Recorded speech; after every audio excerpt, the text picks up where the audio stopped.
Good morning! Ayan guys, samahan niyo akong maglaba. Ayan. Ito ay sobrang dali lang naman ng aming routine pagdating sa paglalaba kasi automatic washing machine naman na ang gamit namin.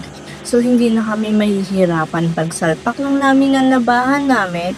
After less than hour, ayan, tuyo na siya. Sampay na lang namin dito sa labas para uminit. Pero wala pang isang oras guys, tuyo na rin yung damit namin dahil napakainit nga naman talaga sa labas. So ayan,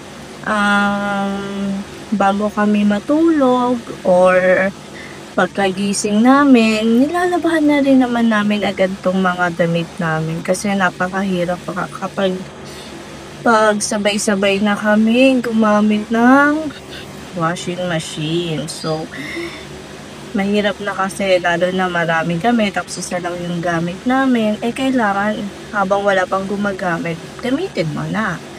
O, 'di ba? So, ayan, sobrang dali lang naman. So, ito na yung mga sinampay ko. Salamat! Bye-bye!